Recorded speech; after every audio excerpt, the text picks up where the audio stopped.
Hello everyone, good evening. कैसे हैं आप लोग? मैं आपका ऋषभ सर। जैसे हर बार की तरह मैं अपने चैनल पर एक नई वीडियो के साथ आया हूं। मैंने बहुत सारी एजुकेशनल कंटेंट आपको इस चैनल पर प्रोवाइड किया हुआ है और अभी सीबीएसई बोर्ड्स का समय चल रहा है और इंग्लिश के बच्चों को राइटिंग स्किल्स में सबसे ज़्यादा प्रॉब्लम आती है कि सर राइटिंग स्किल्स का हमें सिलेबस नहीं क्लियर हो पा रहा है, राइटिंग स्किल्स में हमें ये नहीं आ रहा, वो नहीं आ रहा। तो राइटिंग स्किल्स के सिलेबस में से मैं एक चीज़ लेकर आया हूँ, इन्विटेशन राइटिंग।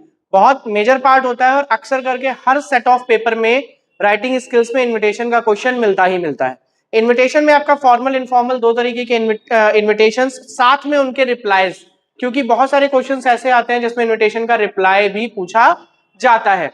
तो बहुत देर ना करते हुए मैं आपको ले चलता हूं इन्विटेशन पे, जिसमें मैं एक वेडिंग इन्विटेशन में, जो कि मैंने ड्राफ्ट किया है कि मैं किसी अपने फ्रेंड को एक वेडिंग में बुला रहा हूं, मेरी सिस्टर की वेडिंग में, और उसका रिप्लाई क्या है, कैसे है, मैं आपको दिखाता हूं। देखिए, ये पहला इन्विटेशन है जिसमें मैं जो लेटर लिख रहा हूं, इन्विटेशन लिख रहा हूं, लेटर फॉर्मेट में है। जो मैं कहां के लिए लिख रहा हूं, 24 ग्रीन पार्क लखनऊ। कहां के लिए लिख रहा हूं? 24 ग्रीन पार्क लखनऊ। कब लिख रहा हूं? 20 फरवरी को। ये जिस दिन ड्राफ्ट किया जाएगा, जिस दिन पोस्ट किया जाएगा, उस दिन का एड्रेस है 24 ग्रीन पार्क लखनऊ। उसके बाद में मैं जिसको इनवाइट कर रहा हूं उसका नाम लिखा जाएगा, उसका नेम, जिसको भी मैं इनवाइट कर रहा हूं उस व्यक्ति का नाम लिखा जाएगा। Dear Amit, I am delighted to invite you to my sister's wedding. मैं बहुत खुश हूं, मैं बहुत उत्साहपूर्ण हूं आपको बुलाते हुए। कहा? अपनी सिस्टर की वेडिंग में। कब? 10 मार्च को 7 PM। कब बुलाना है? 10 मार्च को। मैं कहां बुला रहा हूं? अपनी सिस्टर की वेडिंग में। एट, जो एड्रेस है, at hotel Clark Awadh Lucknow.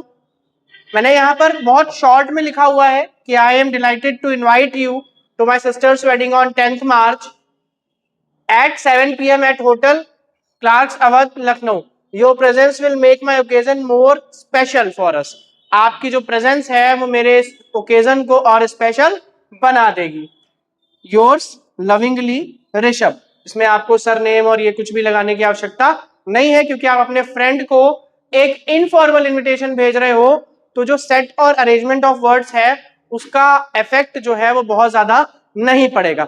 बहुत सिंपल सी लैंग्वेज में, बहुत सिंपल से वर्ड्स में मैंने एक बहुत छोटा सा इनविटेशन ड्राफ्ट किया है कि मुझे बहुत खुशी हो रही है आपको अपनी सिस्टर की वेडिंग में बुलाते हुए, जो कि 10 मार्च को है।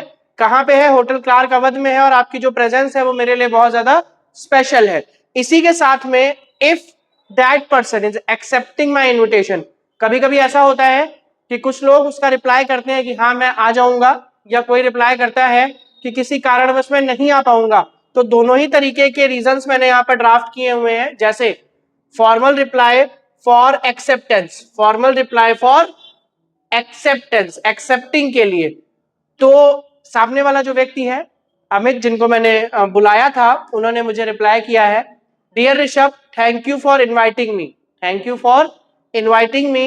आई will definitely attend the wedding and reach a day earlier. और मैं शादी जरूर अटेंड करूंगा और एक दिन पहले आकर शादी का पार्ट बनूंगा। I will reach there by 1 day earlier. Your lovingly Amit. बहुत शॉर्ट में, एक लाइन में उन्होंने मुझे इनविटेशन रिप्लाई। ये इनविटेशन हम जैसे व्हाट्सएप ग्रुप पे इनविटेशन ड्राफ्ट करते हैं या जनरली किसी को मैसेज इनविटेशन देते हैं, इनफॉर्मल इनविटेशंस बेसिकली शॉर्ट्स ही होते हैं और उनको एक दो लाइन में ही खत्म किया जाता है। इसी के साथ में अगर कोई ऐसा है जो ये रिप्लाई कर रहा है कि मैं नहीं आ पाऊंगा, इनफॉर्मल रिप्लाई रिग्रेट, अगर किसी को ऐसा लग रहा है कि मैं नहीं आ पाऊंगा, dear Rishabh, I am sorry that I will not be able to attend due to my examinations. उसके किसी चीज के एग्जाम है या कहीं पर एग्जाम ड्यूटी हो सकती है, बोर्ड्स का समय है। तो dear Rishabh, I am sorry, मुझे बहुत दुख है, मैं माफी चाहता हूं, that I am not be able to attend, मैं अटेंड करने में असमर्थ हूं due to my examinations. Please convey my best wishes to your sister, your lovingly Amit. मेरे जो मैसेज हैं, मेरी जो बेस्ट विशेस हैं, वो अपनी सिस्टर को कन्वे कर देना, योर लविंगली ऋषभ। अब इसके बाद में हम देखते हैं दूसरा। ये मैंने एक फॉर्मल इनविटेशन को ड्राफ्ट किया है। जनरली हम सिंगल कार्ड इनविटेशन या सिंगल लाइन इनविटेशंस के अलावा हम लोगों को इनवाइट करते हैं किसी इवेंट्स में या किसी फंक्शंस में, तो हम उसको इस तरीके से भी इनवाइट कर सकते हैं। British Foundation Lucknow cordially invites the parent to the annual prize distribution ceremony to be held on Saturday. British Foundation Lucknow invite कर रहा है पेरेंट्स को एनुअल प्राइज डिस्ट्रीब्यूशन सेरेमनी में, जो कि होने जा रही है कब? सैटरडे को। कब हो रही है? सैटरडे को हो रही है, 29 मार्च 2026। और समय क्या है? 11 बजे से। Venue school auditorium. The programme will be followed by the refreshment and gracious present will be highly appreciated. और नीचे RSVP में जो भी बुलाने वाला है, जैसे ब्रिटिश फाउंडेशन से ऋषभ, या ग्रीनफील्ड से कोई, या कहीं से कोई, यजमानी से कोई, या डॉन बॉस्को से कोई, तो जो भी है वो अपने डिजिग्नेशन के साथ में वहां पर उसका नाम मेंशन कर देगा कि हाँ मैं आपको बुला रहा हूं। कुछ भी नहीं है, कुछ भी टफ नहीं है, सिंगल लाइन। और इतने इन्विटेशंस हम लोग व्हाट्सएप पे लोगों को रोज भेज लेते हैं, बुला लेते हैं अपने बर्थडे पार्टीज में या कहीं पर भी। तो same British foundation Lucknow cordially invited the parents to the annual prize distribution ceremony to be held on Saturday, 29 March 2026 at 11 a.m. The venue is school auditorium. The program will be followed by the refreshment. Your gracious present will be highly appreciated. ठीक है, ये समझ में आया? बहुत simple सा है, आप चाहे तो इसको स्क्रीनशॉट करके अपनी कॉपी पे नोट भी कर सकते हैं। अब इसके बाद में जब इसके रिप्लाई का हम, जैसे मैंने उसमें आपको दिखाया कि हम एक्सेप्टिंग रिप्लाई और रिग्रेट रिप्लाई दोनों पे काम कर रहे हैं, तो मैंने जो ये इनविटेशन दिया था वो मिस्टर राजेश वर्मा को दिया था।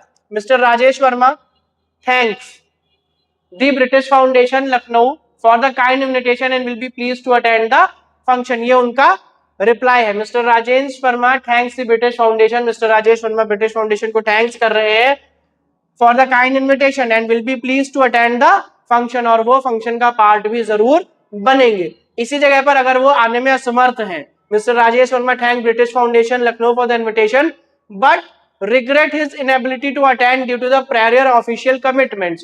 पर वो उसके साथ में ये भी लिख रहे हैं कि उन्हें बहुत दुख है कि वो इसका पार्ट नहीं बन पाएंगे। क्यों? क्योंकि उनकी एक ऑफिशियल कमिटमेंट है, जिस कमिटमेंट पे जाना उनके लिए और ज्यादा अनिवार्य है, बहुत ज्यादा जरूरी है, तो वो वहां का पार्ट बनेंगे, यहाँ का पार्ट नहीं बन पाएंगे। तो ये हो गया रिग्रेट और ये हो गया एक्सेप्टेंस। ये है आपकी मेन फॉर्मल इनविटेशन, जिसपे आपने किसी को इनवाइट किया, अगर वो आ रहा है तो उसने आपको थैंक्स प्लस एक्सेप्टेंस भेजा है, अगर वो नहीं आ रहा है तो उसने एक्सेप्टेंस के साथ में रिग्रेट भी भेजा है।